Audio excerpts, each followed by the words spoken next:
sont à la fois des technologies de diagnostic, mais aussi des technologies de prothèse électroniques, de prothèses biologiques, jusque et y compris le clonage qui est une affaire de quelques décennies. Et l'homme va, au fond, on peut décrire dans ce cas-là l'histoire comme une longue évolution de l'homme à la machine, où l'homme se transforme lui-même en machine ou en objet marchand, puisqu'après tout, progressivement, il se vend lui-même les moyens de créer les conditions de son immortalité en remplaçant des éléments de lui-même en objets.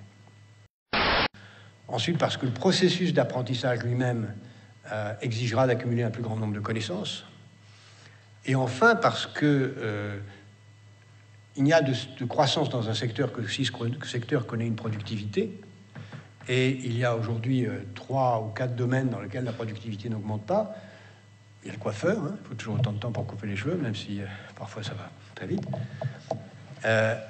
Il y a l'apprentissage, hein, c'est toujours quelqu'un face à quelqu'un d'autre qui apprend. Il faut toujours le même nombre d'heures pour apprendre une langue. Vous êtes bien placé pour savoir que les mathématiques, c'est pas facile, il faut du temps pour les apprendre. Il n'y a pas de court-circuit, hein, il n'y a pas de raccourci. Mais malgré tout, il faudra arriver à trouver des moyens d'une interface entre l'homme et la machine qui permettra de raccourcir ce chemin. Puis il y a un autre domaine dans lequel on n'a pas la moindre idée de la façon dont on pourrait raccourcir, si tant est qu'on le souhaite, le temps nécessaire pour faire quelque chose. C'est qu'il faut toujours 9 mois pour faire un enfant. Et on peut imaginer une humanité qui évolue pour des tas de raisons vers une naissance artificielle. Mais ça, je pourrais en revenir, si vous le souhaitez, sur des questions, parce qu'il y a là une procédure, une évolution vertigineuse de l'humanité vers quelque chose de à la fois cauchemardesque et fascinant.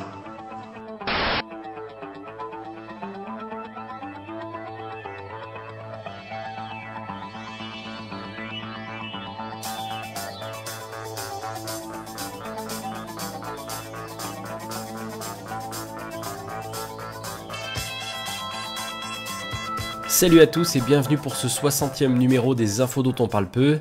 On va pas parler de Jacques Attali, hein, on en parle assez comme ça. On va passer au sommaire de ce numéro. On va parler des infos internationales en parlant de la Syrie et du cas ukrainien encore. On parlera ensuite de l'économie en parlant de ce qui nous attend avec le pacte de responsabilité. Et on terminera avec la partie santé environnement où on parlera notamment de la pollution au mercure et aussi du nucléaire au Japon. Voilà, attachez vos ceintures et on y va. Avant d'attaquer les infos internationales, on revient 5 minutes sur la manifestation Jour de colère qui s'est déroulée dans plusieurs villes de France la semaine dernière. Alors ça n'a pas vraiment été une réussite, hein, assez peu de manifestants, que ce soit à Toulouse, où il y avait plus de CRS et de gens d'extrême gauche que de manifestants eux-mêmes. Alors les slogans c'était surtout sur les JRE et sur le mariage pour tous apparemment, rien sur le chômage, rien sur l'économie, rien sur la finance. À Paris, pas de manifestation officielle, un petit regroupement a eu lieu d'une douzaine de personnes qui a été vite, on va dire, réprimé par les policiers. À Lyon, entre 400 et 500 manifestants, dont la moitié étaient des nationalistes. Au niveau des slogans, on a entendu Hollande dégage, Taubira à Cayenne, la France aux Français.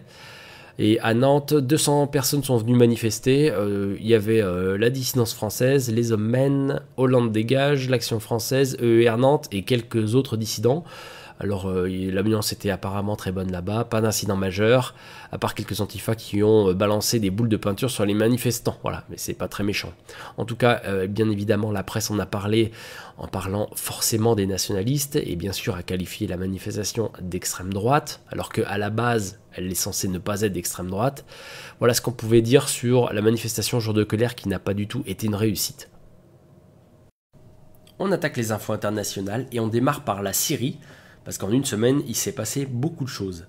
Alors tout d'abord, le 6 avril, au moins 44 personnes ont trouvé la mort dans le pilonnage intense de Damas par des obus de mortier, rapporte l'agence d'information locale Syria Now.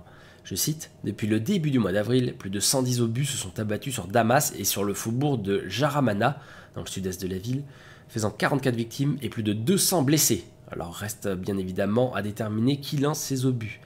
Toujours le 6 avril, au moins 40 insurgés ont trouvé la mort dans une explosion survenue dans la ville de Homs, dans l'ouest de la Syrie. Voilà ce qu'a écrit la chaîne de télévision El Arabia. D'après la source, l'explosion a coûté la vie aux soldats de l'armée syrienne libre.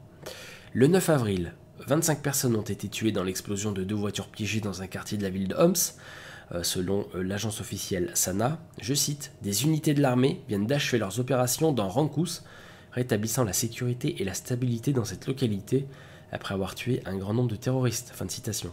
Voilà ce qu'a affirmé une source militaire citée par la télévision officielle syrienne. Le 10 avril, enfin, plus de 50 combattants ont été tués dans de nouveaux affrontements en Syrie entre djihadistes et rebelles, auparavant alliés dans leur lutte contre le régime de Bachar el-Assad, selon l'Observatoire syrien des droits de l'homme. Ces combats ont éclaté avec un assaut lancé à l'aube par les djihadistes de l'État islamique en Irak et au Levant, sur des positions tenues par le front al-Nusra lié à Al-Qaïda et par ses alliés, à la frontière syro-irakienne, selon l'OSDH.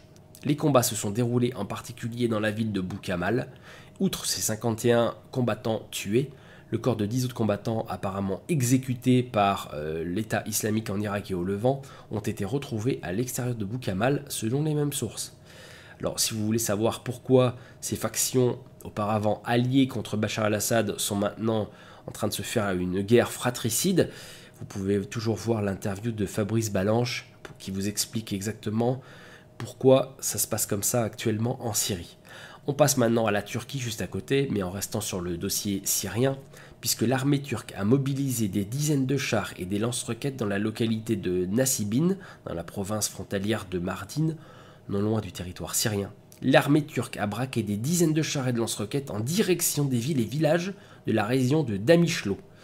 Les patrouilles militaires turques sillonnent les frontières 24 heures sur 24. Les forces sécuritaires et militaires ont pris des mesures spéciales dans la région de Kameşli, surtout à Şanlıurfa. Depuis près d'un mois, la Turquie d'Erdogan s'est impliquée dans des opérations militaires directes contre la Syrie à Latakia et à Alep. Des milliers de takfiristes tchétchènes et saoudiens qu'elle a sous ses ordres prennent d'assaut les localités syriennes. À Latakia et dans la ville de Kessab, qui est toujours aux mains de ces mêmes terroristes, selon les analystes, il est tout à fait possible que les Turcs, suivant les ordres de l'OTAN, déclenchent une confrontation directe contre Assad et son armée. Alors bien évidemment, gardez bien en tête la rencontre entre les officiels russes qui a fuité sur Internet il y a 2 semaines de ça, dans laquelle ils planifiaient un false flag attack contre la Syrie, de manière à justifier une offensive directe là-bas. Alors pour terminer sur le cas syrien, on apprend que les États-Unis auraient mis à disposition aux rebelles syriens des missiles anti-tanks BGM-71 TOW, ultra sophistiqués, guidés par visée laser et capables d'exploser un tank à plus de 4 km de distance. On passe à l'Ukraine maintenant, et en Crimée plus particulièrement, où plus de 8000 militaires ukrainiens servant en Crimée ont déposé leur dossier pour obtenir des passeports russes. Voilà ce qu'a annoncé vendredi dernier le ministre russe de la Défense, le général d'armée Sergueï Shoigu, lors d'une réunion extraordinaire du ministère. Alors, la situation actuellement entre les Russes et l'OTAN, le ton continue de monter, on s'accuse mutuellement de diverses choses. Alors, les nouvelles autorités ukrainiennes ont accusé jeudi les services russes d'être impliqués dans les tueries de fin février lors des manifestations de Kiev qui ont débouché sur la chute du régime pro-russe.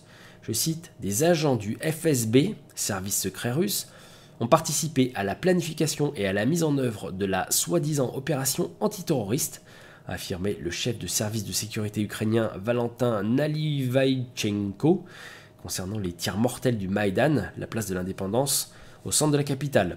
Le FSB a aussitôt démenti, je cite, « que ces déclarations restent sur la conscience des services de sécurité ukrainiens ». Fin de citation. Voilà ce qu'a déclaré le FSB.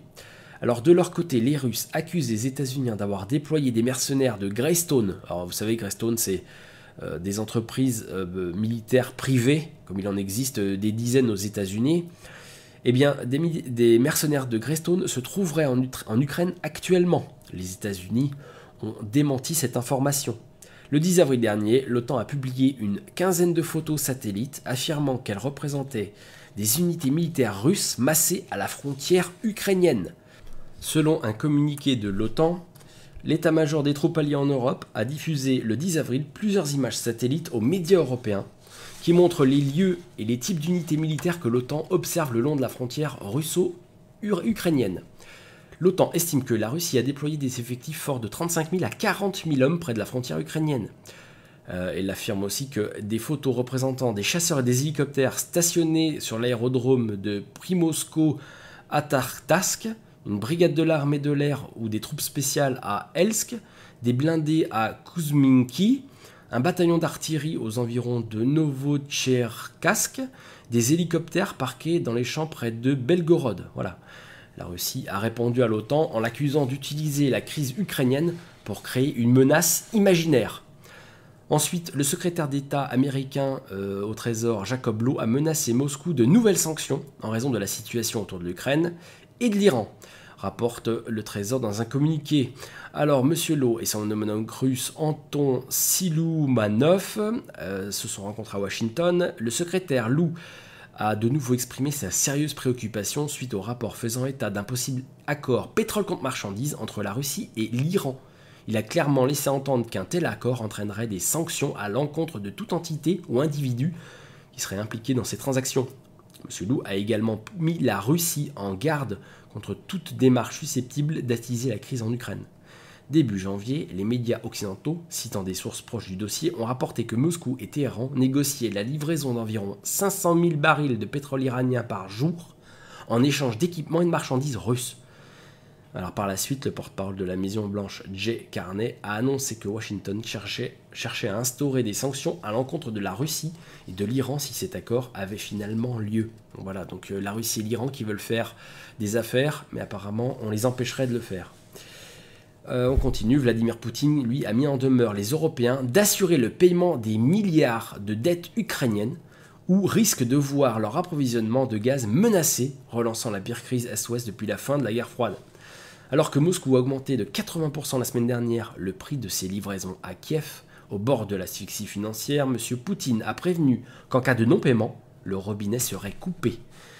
Menace d'autant plus pesante pour l'Union européenne qu'elle importe le quart de son gaz de Russie, dont près de la moitié transite par l'Ukraine. C'est vrai que quand on n'a pas les moyens de menacer une puissance telle que la Russie, puisque nous on est endettés jusqu'au cou et qu'on dépend de la Russie au niveau de l'approvisionnement en gaz, on ferait mieux de se taire, parce que c'est eux qui nous serrent le kiki en ce moment.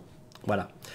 On va parler de la Centrafrique maintenant, et l'ONU qui autorise une force de 11 000 ou de 12 000 casques bleus, on va dire, à intervenir en Afrique centrale.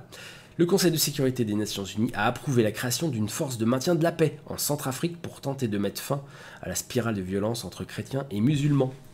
Alors que la semaine dernière, le secrétaire d'État de l'ONU, Ban Ki-moon, demandait des renforts pour la Centrafrique, s'inquiétant de voir les troupes françaises et africaines débordées par, je cite, l'état d'anarchie, le Conseil de sécurité des Nations Unies a approuvé à l'unanimité la création d'une force de maintien de la paix en Centrafrique, la MINUSCA, pour tenter de mettre fin à la spirale de violence entre chrétiens et musulmans. La résolution 2149 prévoit un déploiement pouvant aller jusqu'à 10 000 soldats et 1800 policiers. Adoptée à l'unanimité par les 15 membres du Conseil de sécurité, elle autorise aussi les 2000 soldats français de l'opération Sangaris à appuyer les casques bleus. Voilà, donc reste à déterminer qui formera cette unité de 10 000 hommes qui va intervenir en Centrafrique. On parle maintenant du projet ferroviaire chinois en Israël qui ouvre la porte à l'Afrique. Dans 5 ans, un chemin de fer à grande vitesse sera construit entre le port d'Ashrod sur la Méditerranée et la ville d'Eilat au bord de la mer Rouge, a indiqué le Premier ministre israélien Benjamin Netanyahou. Surnommé Red Med, mer Rouge, mer Méditerranée, ce projet long de 350 km, développé conjointement par Pékin et Jérusalem avec un budget de 2 milliards de dollars, assurera le transit logistique par le territoire d'Israël en contournant le canal de Suez. La durée du trajet entre les deux villes sera réduite alors à 2 heures, ce qui contribuera au développement du port d'Eilat, un peu délaissé à cause du trafic maritime important sur le canal de Suez. Selon les estimations du gouvernement israélien, le coût de l'infrastructure du projet s'élèverait à 1,9 milliard de dollars, mais avec l'acquisition de l'équipement, des locomotives et du taux d'électrification, la facture pourrait atteindre 8,1 milliards de dollars. Malgré ces coûts considérables, le gouvernement israélien a donné son feu vert car il espère y gagner en récupérant les quelques millions de dollars par an qui sont actuellement versés à l'Égypte pour le transit des navires par le canal de Suez. On parle de la Grèce maintenant et de cet attentat à la voiture piégée à Athènes. Alors ça s'est passé le 10 avril dernier.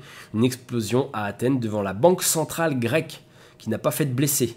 Le véhicule volé contenait 75 kg d'explosifs. Alors bon, ça s'est passé devant une banque centrale, devant la banque centrale grecque.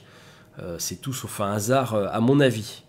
On continue, on va parler des cyberattaques, puisque les cyberattaques ciblées ont bondi de 91% dans le monde en 2013.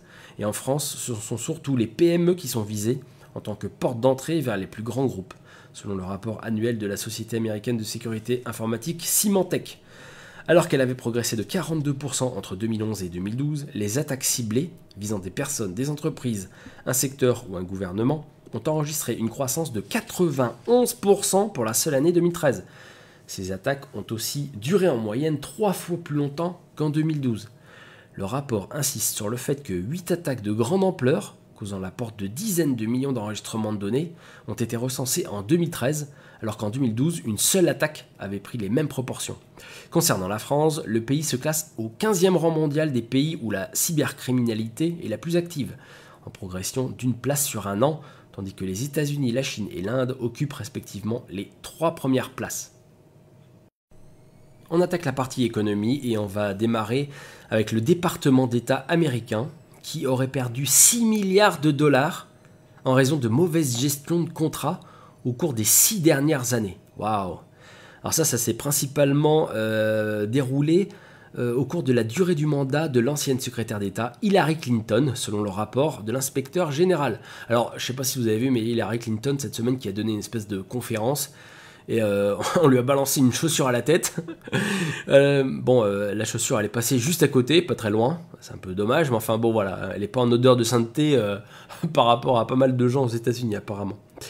Donc on revient sur ces 6 milliards de dollars de fonds portés disparus qui posent un risque financier significatif et démontrent un manque de contrôle interne sur la gestion des contrats du ministère, selon le rapport. Ces pertes pourraient exposer le département d'État à des pertes financières considérables. On continue, on va parler de la France maintenant. Alors on va dérouler un petit peu la liste de quelques entreprises, non des moindres, qui sont prêts à déposer le bilan ou à disparaître complètement. Alors on va commencer avec les 3 Suisses, parce qu'après la Redoute, les 3 Suisses ont annoncé des suppressions de postes, près de 200, après l'arrêt du catalogue symbole de l'enseigne. La direction des 3 Suisses a annoncé aux salariés et à leurs représentants qu'elle envisageait de supprimer 198 postes dans l'entreprise, conséquence de l'abandon de son catalogue traditionnel pour passer au tout Internet. Renault maintenant, où l'une des 2 équipes du site de Flins, dans les Yvelines, pourra être supprimée d'ici le mois de septembre prochain. C'est ce qu'a annoncé la direction de l'usine au syndicat. Dans cette usine, on fabrique la Clio 4, la Clio 3 et la voiture électrique Zoé. Alors c'est une équipe entière qui pourra être supprimée. Un impact social non négligeable puisqu'elle emploie 400 postes d'intérimaires sur les plus de 800 que compte le site. Le projet pourra être validé d'ici la fin du mois d'avril pour prendre acte en septembre 2014. Voilà. Alors, conséquence directe de cela, une étude a montré qu'un foyer français sur 5 indique rencontrer des difficultés financières très fréquentes, voire permanentes, et 54% d'entre eux en éprouvent de temps en temps. L'étude a été réalisée entre le 10 janvier et le 10 février auprès de 21 000 consommateurs dans 20 pays, sur la base d'échantillons d'1 millier d'adultes par pays, et 2000 pour la Chine. Deuxième puissance économique en Europe, la France se classe au 9e rang en matière de perception par les consommateurs de leur situation financière. Derrière l'Espagne, 8e rang, la Turquie, 7e rang, suit une étude. L'indice de sécurité financière des Français s'établit à 34 sur 100, soit le niveau le plus faible depuis sa création en 2007. L'Allemagne améliore son niveau à la 6e place, avec une note de 40, tandis qu'en première ligne, on retrouve la Norvège, la Suède et le Danemark. Enfin, seulement 6% des 100 des Français se jugent financièrement stables, contre 8% en Espagne et 10% en Allemagne. Alors de l'autre côté du spectre, un quart des ménages français se classent dans la catégorie financièrement vulnérable. Bon, vous avez vu qu'en France on a changé de gouvernement, ce qui ne changera absolument rien au problème, puisque l'idéologie dominante, elle, ne change pas, c'est-à-dire l'ultralibéralisme, le mondialisme, et la marche en avant vers le traité transatlantique. Voilà. Alors bon, on veut mettre en place le pacte de stabilité et de responsabilité, qui prévoit des économies de 50 milliards d'euros sur le budget français. Alors ça c'est pour plaire à Bruxelles, puisque Bruxelles demande que la France fasse un déficit de 3% du PIB par an. 3% du PIB par an. Mais bon, même si on faisait 3% du PIB par an, de toute façon, on ne pourrait pas rembourser les dettes et l'intérêt de la dette, puisqu'on a une croissance nulle en France. Enfin voilà, c'est juste une parenthèse. Alors donc c'est une cure d'austérité sans précédent qui nous attend, hein, et qui va nous maintenir dans ce cercle vicieux, c'est-à-dire dette. Qui dit dette dit faire des économies, qui dit faire des économies dit décroissance, qui dit décroissance dit chômage, qui dit chômage dit hausse des prestations sociales, et qui dit donc dette. Donc voilà, on est dans ce cercle, et on tourne comme ça à l'infini. Voilà. Alors la France s'endette de environ 4 600 € de plus chaque seconde, environ 12 milliards de plus tous les mois, et près de 174 milliards par an. Voilà. La dette de la France aujourd'hui, c'est 93% du PIB environ. Le PIB de la France, rappelons-le, c'est environ 2600 milliards d'euros. Donc la dette est d'environ 2000 milliards d'euros aujourd'hui. Alors, on estime, selon l'OCDE, je dis bien selon l'OCDE et je vous mets le rapport en lien, vous pouvez aller voir par vous-même, on estime qu'une réduction du solde budgétaire équivalente à 1% du PIB dans les principaux marchés à l'exportation est associée en moyenne à une contraction de la croissance du PIB domestique de 1,5 point de pourcentage. Donc, si je calcule bien, hein, on veut faire une économie de 50 milliards. Donc, partons de cette estimation, une économie de 50 milliards, ça représente pratiquement 2% du PIB français. Ce qui signifie donc, si je regarde les chiffres, ce qui signifie que avec cette économie, entre guillemets, ça va nous coûter 3 points de croissance, si j'ai bien compris. Si jamais j'ai fait faux, rectifiez, hein, s'il vous plaît, mais si j'ai bien calculé, c'est ça. Ça va nous coûter 3 points de croissance. Donc cette économie, en fait, n'en est pas une, hein. Ça va nous envoyer tout droit vers la récession. Enfin, la récession, on y est peut-être déjà, remarque. On continue, alors je vous parlais tout à l'heure des licenciements dans des sociétés françaises, mais bon, apparemment dans les banques américaines ça va pas beaucoup mieux, puisqu'aux États-Unis, Bank of America, une des plus grosses banques américaines donc, a annoncé son intention de fermer 3 bureaux à l'étranger, ce qui se traduira par la suppression de quelques 3000 postes sur les 12 prochains mois. Les bureaux concernés, qui fournissent notamment des fonctions de back-office, sont situés au Costa Rica, au Mexique et aux Philippines, voilà. Donc ils font partie de BA Continuum, une filiale non bancaire de Bank of America. Donc la banque américaine continue ensuite de réduire ses effectifs qui au 31 décembre 2013 étaient de 242 117 contre 267 190 fin 2012. Autre société qui licencie, ça se passe au Québec, c'est CBC, la radio canadienne, qui a annoncé des compressions budgétaires de 130 millions de dollars, se traduisant par la suppression de 657 emplois au cours des 2 prochaines années, dont la moitié du côté des services français. Dans le présent exercice, ce sont 573 postes qui seront éliminés, dont 230 dans les services français. Voilà. Donc ces pertes d'emploi affecteront surtout le domaine du sport et des espaces musiques, dont la dizaine d'animateurs en région se retrouveront au chômage. Au Québec, 11 personnes recevront bientôt de mauvaises nouvelles, si ce n'est pas déjà fait. Voilà. Et on termine ces informations économie avec les banquiers, hein, puisqu'il ne fait pas bon être banquier en ce moment. On a vu avec toute la vague de suicides à la JP Morgan notamment. Alors là, en ce moment, qu'est-ce qui s'est passé cette semaine ? Alors c'est le PDG d'une grande banque qui a été retrouvé mort à son domicile avec toute sa famille. Alors si on en croit les autorités, c'est suicide pour tout le monde. Voilà. Et puis, cette semaine toujours, un banquier du Liechtenstein a été retrouvé mort dans le garage de sa banque. Une balle dans la tête. On démarre la partie santé-environnement avec une petite mise en garde par rapport à l'info que je vous donnais la semaine dernière sur l'étude OGM russe qui concluait que les OGM stériliseraient l'humanité au bout de 3 générations.